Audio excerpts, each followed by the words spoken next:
नमस्कार, ये आकाशवाणी है। अभी आप रईनोमी से समाचार सुनेंगे।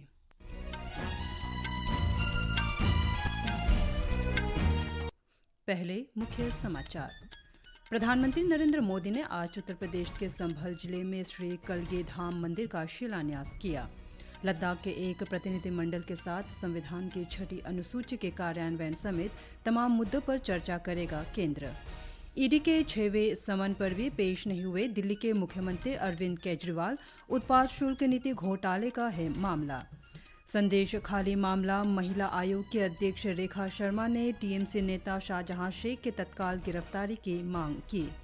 और पुरुष FIH hockey pro league Rourkela में आज शाम स्पेन और भारत के बीच होगा मुकाबला।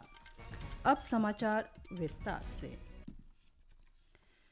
प्रधानमंत्री नरेंद्र मोदी ने आज उत्तर प्रदेश के संभल जिले में श्री कलगी धाम मंदिर का शिलान्यास किया। श्री मोदी ने श्री कलगी धाम मंदिर के मॉडल का अनावरण भी किया। वे वहां जनसभा को भी संबोधित करेंगे। प्रधानमंत्री दोपहर बाद समूचे उत्तर प्रदेश में 10 लाख करोड़ रुपए से अधिक की 14,000 परियोजनाओं का शुरुआत करेंगे। ये परियोजनाएं विनिर्माण, नवीकरणीय ऊर्जा, सूचना प्रौद्योगिकी और सूचना प्रौद्योगिकी सक्षम सेवाएं, खाद्य प्रसंस्करण, आवास और रियल एस्टेट, आतिथ्य, मनोरंजन और शिक्षा जैसे क्षेत्रों से संबंधित है। प्रमुख उद्योगपति, विश्व के बड़े तथा भारतीय कंपनियों के प्रतिनिधि, राजदूत, उच्चायुक्तों और अन्य विशिष्ट अतिथियों सहित लगभग 5,000 प्रतिभागी कार्यक्रम में शामिल हुए। केंद्र सरकार और किसान नेताओं के बीच कल चंडीगढ़ में चौथे दौर की बातचीत हुई। बैठक के बाद केंद्रीय मंत्री पीयूष गोयल ने कहा कि किसान नेताओं से सकारात्मक चर्चा हुई। उन्होंने कहा कि दोनों पक्षों ने संयुक्त रूप से प्रस्ताव दिया है कि भारतीय राष्ट्रीय सहकारी उपभोक्ता महासंघ NCCF और भारतीय राष्ट्रीय कृषि सहकारी विपणन महासंघ नेफेड जैसी सरकार समर्थित सहकारी समितियां अगले 5 वर्षों के लिए एक अनुबंध बनाएंगी और किसानों को न्यूनतम समर्थन मूल्य MSP पर उनसे उत्पाद खरीदेंगी। हालांकि इसमें मात्रा की कोई सीमा नहीं होगी। श्री गोयल ने कहा कि इस सहमति के बारे में सरकार NCCF और नेफेड के साथ चर्चा करेगी। श्री गोयल ने यह भी कहा कि किसान नेता प्रस्तावों पर अपने निर्णय के बारे में आज सूचित करेंगे। ये बैठक 4 घंटे से ज्यादा समय तक चली। इस बैठक में केंद्रीय मंत्री अर्जुन मुंडा, पीयूष गोयल और नित्यानंद राय ने केंद्र सरकार का प्रतिनिधित्व किया। पंजाब के मुख्यमंत्री भगवंत मान भी बैठक में शामिल हुए। सरकार और किसानों के बीच बातचीत के पिछले 3 दौर 8, 12 और 15 फरवरी को हुए थे। केंद्रीय गृह मंत्रालय की लद्दाख पर उच्च स्तरीय समिति आज दोपहर बाद नई दिल्ली में क्षेत्र के प्रतिनिधियों के साथ बैठक का कार्यक्रम है। गृह राज्य मंत्री नित्यानंद राय समिति के अध्यक्ष हैं। लद्दाख के उपराज्यपाल BD मिश्रा, लोकसभा सांसद जामयांग शेरिंग नामग्याल तथा लेह के शीर्ष निकाय के संयुक्त प्रतिनिधिमंडल और कारगिल लोकतांत्रिक गठबंधन के नेताओं के बैठक में शामिल होने की संभावना है। स्थानीय लोगों की उनकी भूमि, रोजगार और सांस्कृतिक पहचान की रक्षा के लिए संविधान की 6ठी अनुसूची लागू करने की मांग के मद्देनजर ये बैठक काफी महत्वपूर्ण है। दिसंबर में हुई पिछली बैठक में श्री रॉय ने कहा था कि नरेंद्र मोदी सरकार लद्दाख में विकास की रफ्तार बढ़ाने और स्थानीय लोगों की आकांक्षाएं पूरी करने के लिए प्रतिबद्ध है। उन्होंने ये भी बताया था कि 2019 में लद्दाख के केंद्र शासित प्रदेश बनने के बाद क्षेत्र में उल्लेखनीय प्रगति हुई है। ये उच्च स्तरीय समिति लद्दाख क्षेत्र की अनूठी संस्कृति तथा भाषा की सुरक्षा तथा भूमि व रोजगार के संरक्षण के तरीकों पर चर्चा के लिए गठित की गई है। इस समिति के दायित्वों में लद्दाख स्वायत्त पर्वतीय परिषद से जुड़े मुद्दों पर विचार विमर्श करना भी है। दिल्ली के मुख्यमंत्री अरविंद केजरीवाल ने आज आबकारी नीति घोटाला मामले में प्रवर्तन निदेशालय के 6ठे समन की अनदेखी की। आम आदमी पार्टी ने प्रवर्तन निदेशालय के समन को गैरकानूनी बताया है। इसका कहना है कि ईडी के समन की वैधता का मामला अब अदालत में है। एजेंसी को समन भेजने के बजाय अदालत के फैसले का इंतजार करना चाहिए। इस बीच भाजपा ने प्रवर्तन निदेशालय के समक्ष पेश नहीं होने के लिए श्री केजरीवाल की कड़ी आलोचना की। पार्टी प्रवक्ता शहजाद पूनेवाला ने नई दिल्ली में मीडिया को बताया कि अदालत ने ईडी के समन को उचित कहा है, लेकिन फिर भी आम आदमी पार्टी पार्टी इन समन को गैरकानूनी बता रही है।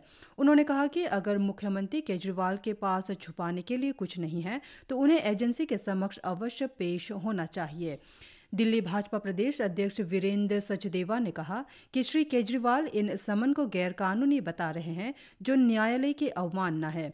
उन्होंने कहा कि जांच एजेंसियां अपना काम कर रही है। श्री केजरीवाल को बहुत जल्द शहर में शराब घोटाले से संबंधित सच्चाई का खुलासा करना होगा। मत्स्य पालन विभाग ने मछलियों और अन्य जलीय उत्पादों के डिजिटल विपणन को बढ़ावा देने के लिए डिजिटल कॉमर्स के ओपन नेटवर्क ONDC के साथ एक समझौता ज्ञापन पर हस्ताक्षर किए हैं। इस समझौता ज्ञापन पर मत्स्य पालन, पशुपालन और डेयरी मंत्री परसोत्तम रुपाला तथा मत्स्य पालन और पशुपालन राज्य मंत्री डॉक्टर L मुरुगन की उपस्थिति में आज नई दिल्ली में हस्ताक्षर किए गए। इस कार्यक्रम को संबोधित करते हुए श्री रूपाला ने कहा कि इससे उपभोक्ता मछुआरों से ऑनलाइन सीधे मछली खरीद सकेंगे और मछली उद्योग का डिजिटीकरण संभव हो सकेगा। उन्होंने कहा कि इससे घरेलू उपभोग को बढ़ावा मिलेगा और इस उद्योग में छोटे मछली व्यापारियों की भूमिका में वृद्धि होगी।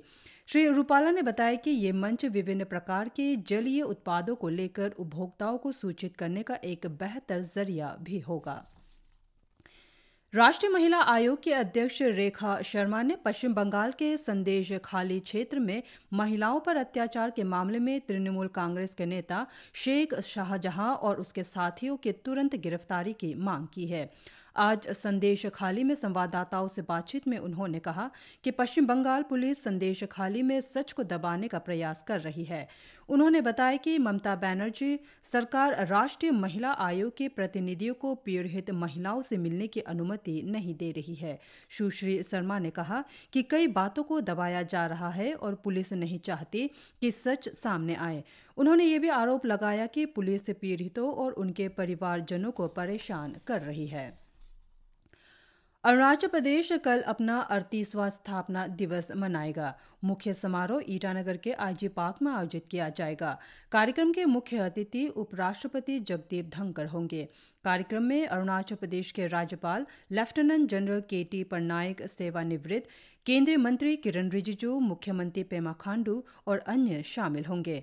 उपराष्ट्रपति का ईटानगर के राजभवन जाने का कार्यक्रम है। पुरुषों के FIH hockey pro league match में भारत का सामना आज शाम स्पेन से होगा। मैच की शुरुआत राउरकेला के बिरसा मुंडा हॉकी स्टेडियम में शाम 7:30 बजे होगी। जब दोनों टीमें इस महीने की 10 तारीख को आमने सामने हुई तो भारत ने 4-1 से जीत दर्ज की थी। हरमनप्रीत सिंह की कप्तानी वाली टीम 2 जीत, 1 हार और 1 ड्रॉ के साथ वर्तमान में अंक तालिका में चौथे स्थान पर है। कल महिलाओं की FIH हॉकी प्रो लीग में भारत ने शूटआउट में अमेरिका को हरा दिया। 1-1 के मैच ड्रॉ के बाद भारत ने शूटआउट बोनस में 2 अंक जीते। भारतीय कृषि अनुसंधान परिषद के महानिदेशक हिमांशु पाठक ने कहा है कि सरकार देश की सभ्यता से गहरे से जुड़े पेड़ नीम की खेती और उसके उपयोग पर नए सिरे से जोर दे रही है। आज नई दिल्ली में विश्व नीम संगठन के नीम शिखर सम्मेलन 2024 को संबोधित करते हुए श्री पाठक ने भारत के कृषि क्षेत्र के विस्तार में नीम की महत्वपूर्ण भूमिका का उल्लेख किया। उन्होंने बताया कि नीम आधारित उत्पादों के विकास में उल्लेखनीय प्रगति हुई है। उन्होंने बताया कि सरकार 2 करोड़ 60 लाख हेक्टेयर खस्ताहाल भूमि का उत्पादक पौधे लगाकर पुनर्विकास करना चाहती है और इस दिशा में नीम की खेती सबसे आगे रहेगी। उन्होंने नीम की खेती से किसानों को जोड़ने के लिए सामाजिक दृष्टिकोण में परिवर्तन की जरूरत पर जोर दिया। प्रधानमंत्री नरेंद्र मोदी कल चौथे खेलो इंडिया विश्वविद्यालय खेल 2023 अष्टलक्ष्मी का आज गुवाहाटी में सारुसजाई खेल परिसर में वर्चुअल रूप से उद्घाटन करेंगे। केंद्रीय युवा कार्य और खेल मंत्री इस आयोजन के आधिकारिक उद्घाटन में भाग लेने के लिए कल शाम गुवाहाटी पहुंचे। असम के मुख्यमंत्री डॉक्टर हिमंत बिस्वा शर्मा में उद्घाटन समारोह में उपस्थित रहेंगे। गुवाहाटी में खेलो इंडिया विश्वविद्यालय खेल 2023 में कुल 20 खेल विधाएं शामिल है और बाकी 4 विधाएं अन्य पूर्वोत्तर राज्यों में खेलों की है। 11 दिन का यह आयोजन 7 शहरों में 18 जगहों में आयोजित होगा और 4,500 खिलाड़ी इसमें भाग लेंगे। इसी के साथ ये समाचार बुलेटिन समाप्त हुए। नमस्कार।